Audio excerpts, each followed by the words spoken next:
your head on my shoulder, hold me in your arms,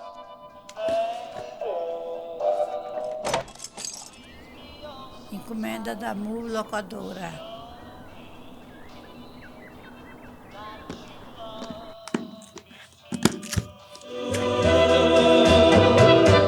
Put your lips next to mine, dear.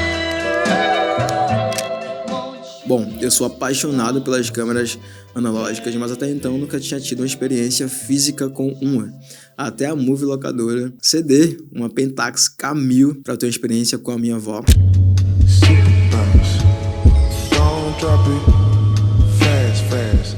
Mas primeiro, antes de entrar no contexto da experiência, eu vou entrar no contexto técnico. Essa é uma Pentax K1000, o início da sua fabricação foi no ano de 76, se estendendo por 20 anos até o ano de 97. E eu tava lendo que nessa época a Pentax foi um sucesso. Ela vendeu mais de 3 milhões de câmeras. Ela é uma câmera simples, ela é SLR, né? Ela é uma câmera mais minimalista, não tem tantos recursos. E é 100% mecânica, com exceção ali o fotômetro. Ou seja, ela usa bateria apenas para indicação do fotômetro. Se você for que nem eu, que nunca teve uma experiência analógica, apenas digital, vai ter um pouco de dificuldade ali para poder desbravar essa câmera. É algo totalmente diferente do digital. Além de que vem nela é uma 50mm, né? A clássica 50mm com diafragma de 2.0. E é muito interessante pensar que nessa época já existia essa lente Coringa, né? Eu tava lendo também que ela era fabricada tanto na China quanto no Japão. Porém, a fabricação do Japão era bem melhor porque na China eles usavam peças de plástico e com o tempo o visor da câmera oxidava, diferente do Japão que eles usavam peças de metal, tornando a câmera mais robusta. E era perceptível ao tocar na câmera, né? Ao ter o tato ali da câmera você conseguia perceber se ela é fabricada na China ou no Japão. Na parte de cima temos a alavanca de rebobinar o filme, a sapata do flash e o disco seletor da velocidade do ISO. Isso mesmo, na mesma função que a gente consegue selecionar a velocidade, a gente consegue selecionar o ISO também. Temos também um botão de disparar e a alavanca de avanço do filme, né? Na parte de trás da câmera, puxando a alavanca de rebobinar o filme, tem um obturador, né, da câmera que funciona na horizontal. Na parte de baixo temos o botão que libera a engrenagem para rebobinar o filme e também a rosca universal para poder encaixar o tripé. Eu tive um momento muito interessante com a minha avó, para quem não sabe, minha avó mora em Recife, eu moro em Floripa, eu vou passar um tempo aqui e eu fiz essas fotos e eu revelei essas fotos, né, pra ela, e ela levou pra Recife muito feliz da vida. Esse processo foi muito interessante porque eu dei um passeio, né, de tarde aqui em Floripa com a minha avó.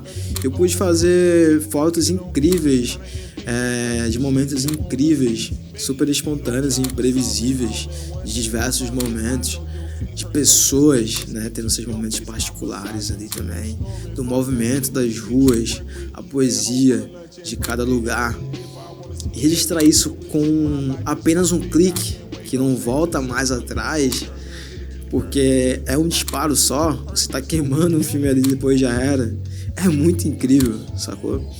Eu acho que essa foi a minha primeira experiência e eu consegui, e eu tô muito satisfeito de realizar aquilo que eu achava que seria. Agora, entrando no contexto prático dessa experiência, foi muito interessante porque eu sempre gostei muito da estética analógica, da fotografia analógica, por ser um processo físico, né? E justamente esse processo físico que traz uma vibe poética do imprevisível. Isso traz um momento único, porque é real, tá vivo, é artesanal, sabe? Tá ali. E embora o digital cumpra a mesma função, eu sinto que não tem surpresa, não tem mistério. E essa experiência só aconteceu graças à Move Locadora, que é uma locadora de equipamentos. Então você que tá precisando construir portfólio, foi algo que eu fiz bastante no início ali, peguei câmera emprestada de amigo. Então se você não tem aquele amigo que você possa pegar uma câmera emprestada, vai lá na Move, aluga, tem bastante equipamento, tem engrenagens que compõem esses equipamentos também, iluminação, tudo. Vou deixar o link da loja na descrição do vídeo pra vocês conhecerem também. Se você tem, já teve ou quer ter uma câmera analógica, se você já teve uma experiência, se você não teve, comenta aqui embaixo, vamos conversar, vamos trocar ideia. Isso é interessante saber de vocês também. Vocês vão ver muita coisa aqui no canal e lá no meu Instagram também, com essa estética mais analógica, porque tô muito nessa vibe agora. Se inscreve no canal aí, dá um like no vídeo pra me ajudar também. E até o próximo vídeo. Valeu e tchau!